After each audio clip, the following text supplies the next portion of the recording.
ഇതാണ് മട്ടോവ ഫ്രൂട്ട്. ഞാനിപ്പം മരത്തിൽ നിന്ന് പറിച്ച് തല്ലിയിട്ടതാണ്. താഴെ വീഴുമ്പോഴത്തേക്ക് ഇതിങ്ങനെ പൊട്ടിപ്പോവും. ഇത് നമുക്കൊന്ന് തുറക്കാം, ഇങ്ങനെ ഇരിക്കുന്നതെന്ന് കാണാം. ദേ ഇതുപോലെ മട്ടോവ ഫ്രൂട്ട് ഇരിക്കുന്നു. വേറെ ഒരെണ്ണം കൂടെ പൊളിക്കാം.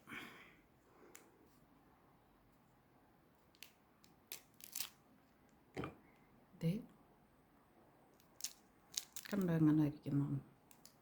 ഇത് ഒത്തിരി ഹൈറ്റിൽ പോകുന്ന ചെടിയാണ്, മരമാണ്.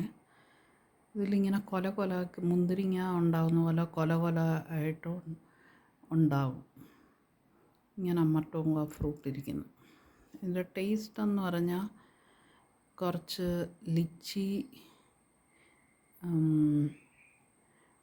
ലിച്ചിയല്ല, റംബുട്ടാന് പിന്നെ ഡ്യൂറിയാന് ഒക്കെ എല്ലാം ഒരു മിക്സ് ടേസ്റ്റാണ്. ഇതൊത്തിരി നാൾ നിൽക്കത്തില്ല. ഇത് താഴെ കളർ മാറി വീഴും. അന്നേരം ഇതിപ്പം ഞാൻ തല്ലിയിട്ടതാണ് താഴെ. ഇതാ മട്ടോവ ഫ്രൂട്ട്. ഇനി അടുത്ത ഇതും കൂടെ, ഇത് താഴെ വീണതായിരുന്നോ അതിൻ്റെ കൂട്ടത്തിൽ നിന്നറിയില്ല. നല്ല മധുരമാണ്. ഇത് ആദ്യമേ താഴെ വീണതാണെന്ന് തോന്നുന്നു. ഇങ്ങനെ ഇരിക്കും. അതിൽ ഇതുപോലൊരു സീഡും ഉണ്ട്. സീഡ്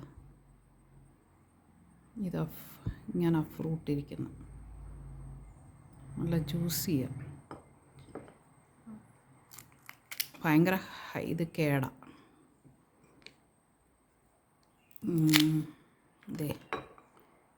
ഇത് കുഴപ്പമില്ല.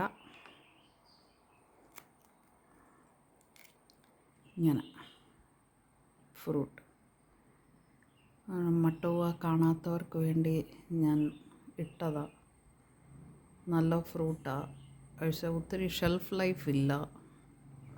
ഇത് പഴുത്ത് കഴിഞ്ഞ ഉടനെ പറിച്ചോണം, അല്ലെങ്കിൽ പിന്നെ അളിഞ്ഞു പോവും അത്. ശരി എന്നാൽ ബൈ.